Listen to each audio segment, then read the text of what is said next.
This is Exiles 4. This is part 2 of that Dark Phoenix story. Most Excel stories were usually two-parters like this. And the cover art is a recreation of the classic Jason Byrne cover to Uncanny Excellent Men 137. We have Mimic in place of Cyclist and Blinky in place of the Ore. I always wanted them to do a remake of that cover with Cyclist and Emma Frosties. I think Uncanny Excellent Men 499 might have been an attempt at that, but it wasn't a direct recreation like this is. The story is really simple if you have read the Dark Phoenix Saga. If you haven't, then you are up shit creek. The Exiles have been sent to an alternative reality where the Dark Phoenix Saga is currently happening, and their mission is to stop Phoenix. Here is our team, and they are just biding time until the events kick off. Mimic kinda deserves a rest, since last issue finished with him beating Wolfman in a fight. But the big conflict is that most of these characters didn't want to have to fight against Phoenix because they have personal connections to the Ore. Mimic, he used to have an unrequited love for her because he was a Silver Age Excellent Men character, and all they could do was fall madly in love with the only woman in the book. And if you didn't, then you were retconned into being gay all along. I like this bit here with the Kree and the Skrull ambassadors, but it probably requires too much explaining for anyone else to like it. And right now, the Exiles are having to battle the Excellent Men in combat, since the Excellent Men are defending the Ore. This is neat though. We get to see these Exiles characters fight the classic Excellent Men members. Lord of the Rings toys. There is Liv Tyler's character from Lord of the Rings. That is a very long payoff to a joke from over a year and a half ago. I will say, there is no Merry and Pippin, so I call bullshit. We get to see Smurfette fight Papa Smurf. They eventually bring Smurfette across to the main universe for a bit, and they never have her interact with her dad. Instead, she gans off and has a stroke, because Christopher Clairvoyant had a stroke in real life, and so he gave a character a stroke as well. He really is the pride jewel of the Excellent Men comics. Speaking of Christopher Clairvoyant, he fucking sank this series. Totally killed it. Dead in the water.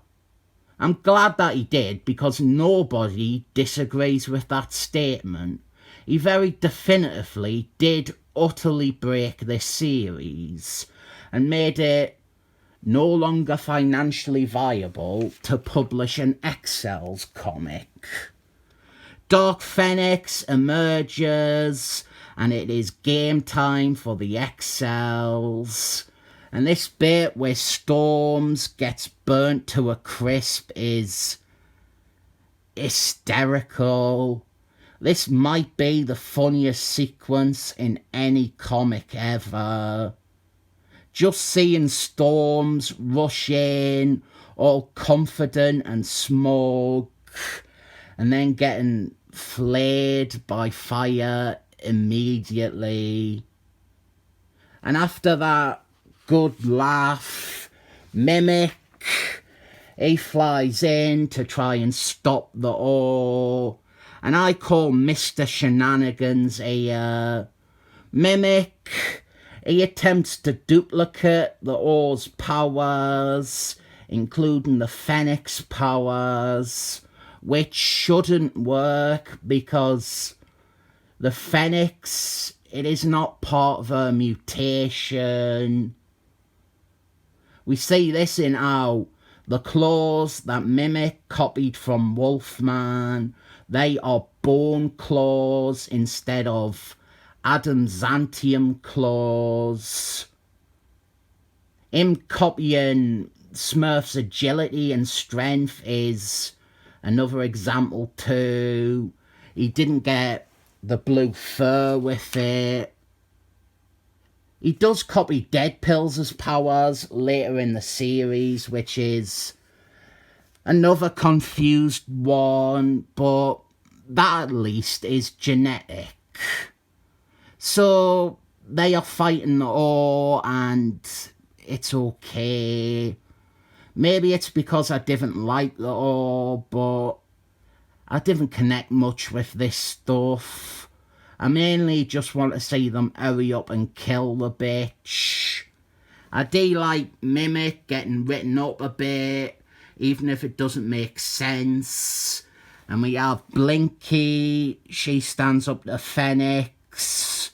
But at the end of the day, it boils down to Wolfman. Wolfman is the one who has to get in close to Phoenix and then kill her. Mimic has claws too. Why couldn't he have done it? So they kill the Phoenix and the day is saved. But what price? Victory. Everything is fucked. And so the Exiles teleport away to another reality for their next mission, which I believe involves Alpha Strike and Hulk. I will say that I am super glad that they made the decision to get the Dark Phoenix story over and done with as fast as they could. This was the second story arc on the book, and it was unavoidable that eventually this team would be sent to a world where they got to experience the Dark Phoenix saga happening. I think they did some okay stuff with it. The Wolfman fight in part 1 is the highlight. But this one has some unique moments too. Like Smurfette fighting her dad. That was worthwhile. Mimic's internal conflict about killing the ore is okay. And the scene with Storms is a real knee slapper.